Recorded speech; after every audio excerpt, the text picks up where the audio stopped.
Vamos a hacer una revisión de todos los aspectos que tienen que ver con la escritura final del proyecto. Es una revisión de buena parte de las cosas las vimos, pero otras así, ordenadas de esta manera, pueden tener una utilidad específica.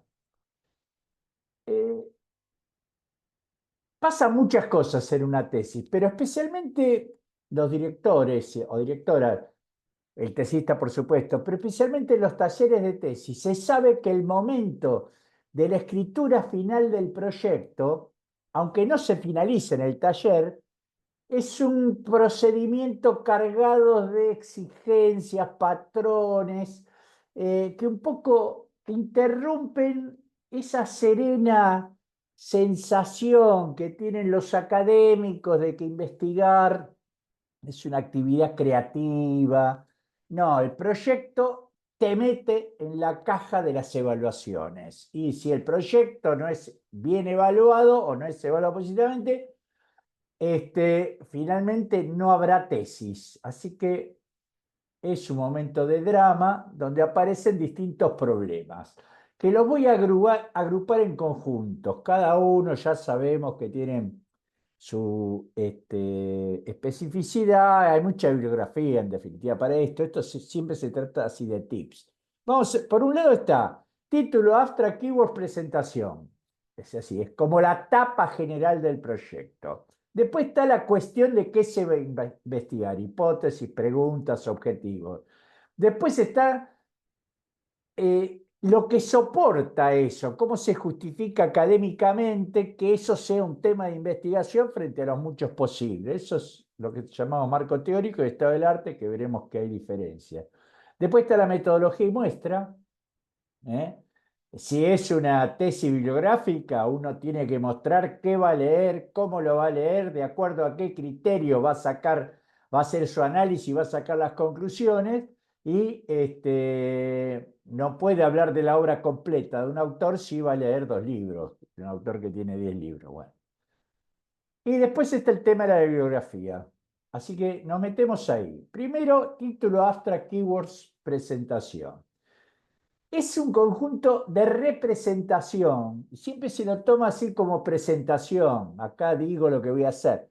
Yo creo que hay que tener conciencia de ese efecto de representación, de que tiene que generar una visión, una reconstrucción de un trabajo que se va a realizar posteriormente. Cada uno de esos microgéneros tiene restricciones o recomendaciones especiales que son propios o de las tesis en general o de la maestría, doctorado o institución en el que se presente. Pero en términos generales, un título para no traer problemas y para ser bien indexable, todo lo que tiene que tener, tiene que estar alrededor de 10, 12 palabras como mucho. El abstract no se recomienda que sea más de 200 palabras, a veces son 120, a veces hay extended abstract que, no sé, de 300, 500 palabras, pero en general 200 palabras hay que acostumbrarse a escribir bien 200 palabras.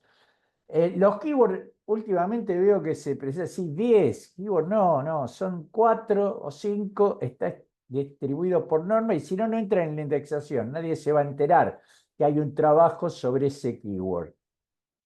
La presentación, que es mucho más blanda siempre, pero no conviene que sea de más de 2 carillas, porque si no, empieza primero, quita espacio al conjunto del proyecto, que a veces tiene limitación de cantidad de páginas, y además aburre. O sea, cuando una presentación es muy larga, uno empieza a sospechar que nos quieren decir algo o ocultar algo que nos va a obligar a prestar más atención a partir de ahí.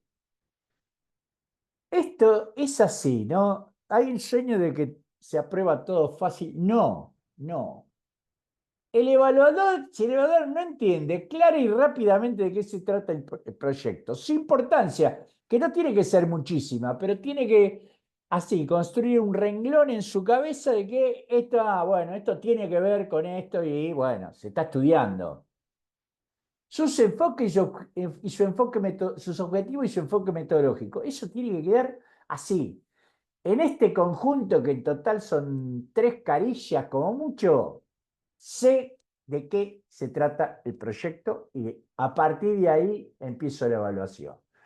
Hipótesis, preguntas, objetivos. Para mí también hay que tomarlo como un conjunto. Después cada uno con el director o la directora va definiendo un formato, o algunas maestrías o doctorados piden hipótesis y diferenciarlo de pregunta de investigación. A veces solo piden pregunta de investigación. Hipótesis casi siempre está. Y los objetivos tienen que responder a esas hipótesis o preguntas. Tiene que quedar claro que los objetivos se refieren a esa búsqueda de nueva información que es el proyecto de tesis. Esto permite no solo que te evalúen bien, sino seleccionar los evaluadores de estos temas. Saben tales, tales y tales, y no saben tales y tales y tales, que son más o menos parecidos. Debe quedar en claro que las hipótesis deben ser relevantes, abiertas y que se pueden alcanzar respuestas no necesariamente confirmatorias.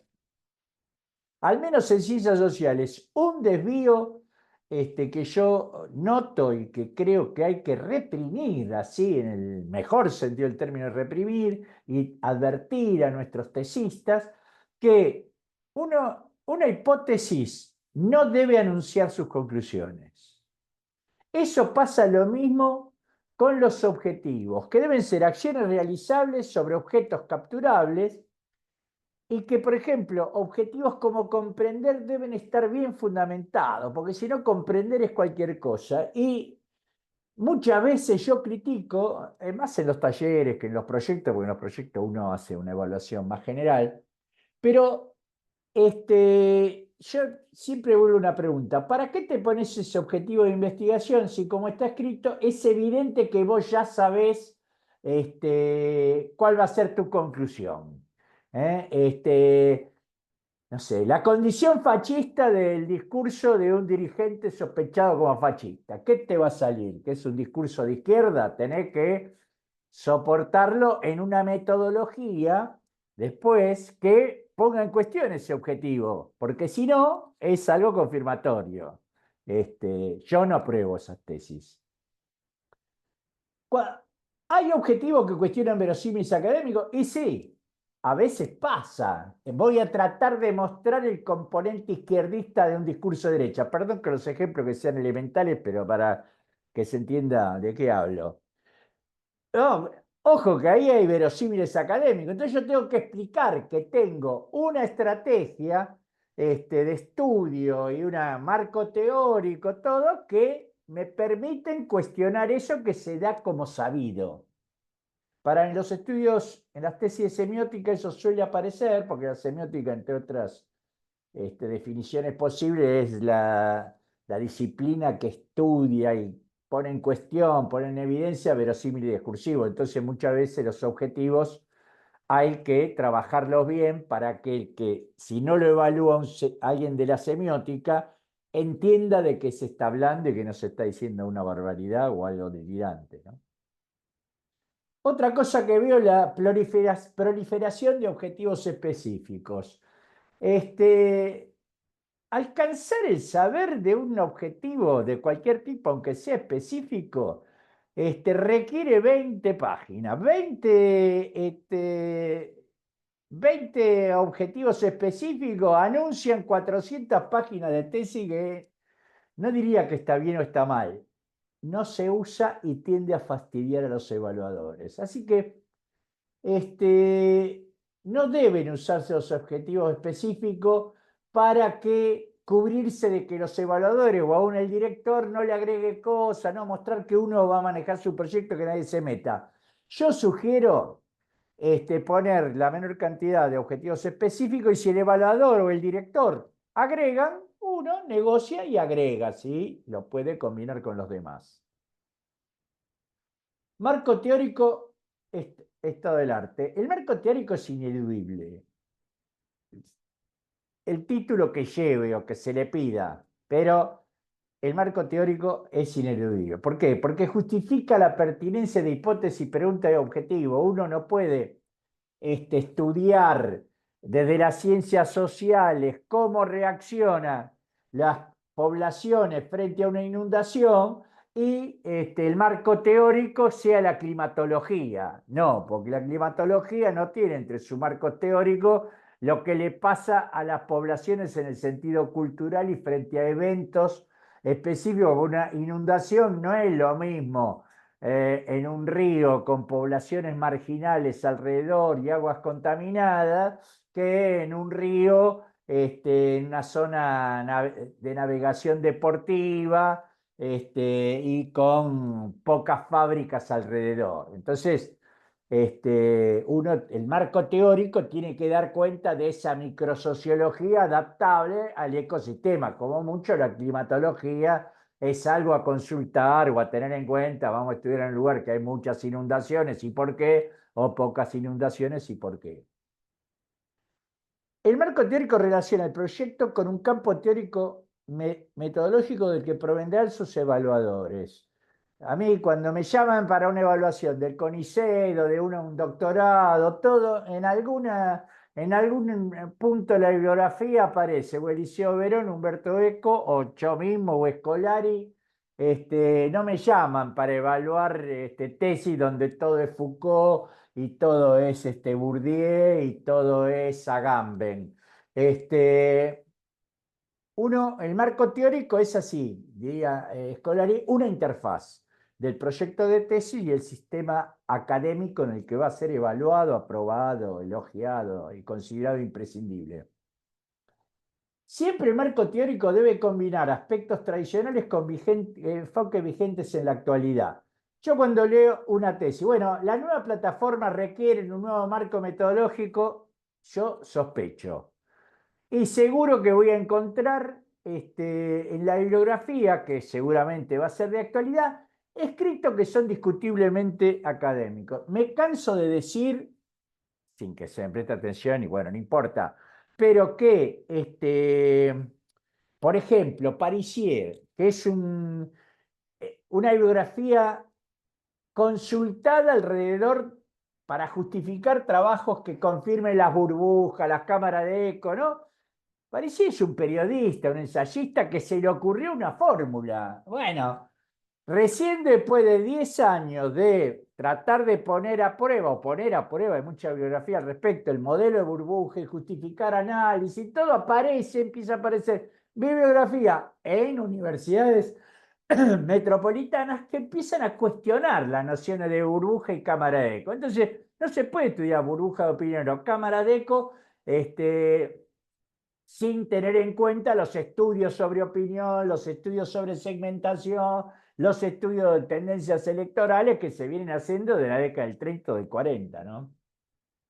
Entonces, ¿tiene que estar lo actual? Sí, pero lo tradicional tiene que mostrar, es porque una tesis uno muestra la profundidad de su conocimiento. Entonces uno tiene que saber, aunque sea en qué se equivocaron los maestros a la luz de los nuevos fenómenos que se estudian.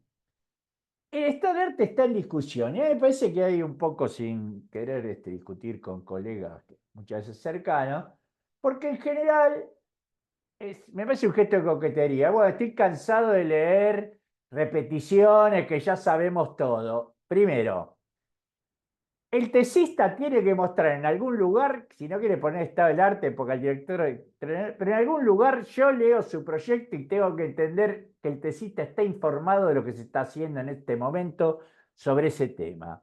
Y además, esa exposición del conocimiento de los tesistas no tiene por qué ser pura repetición, porque al tesista se le puede ocurrir combinar a Foucault con Verón, o a Stuart Hall con Saussure, de una manera creativa. Y así como el marco teórico va a ser un marco teórico sorprendente que deberá ser defendido sin cuestionar verosímiles, el estado del arte me muestra que esta tesista o este tesista están trabajando en un intertexto complejo y adecuado. Metodología y muestra.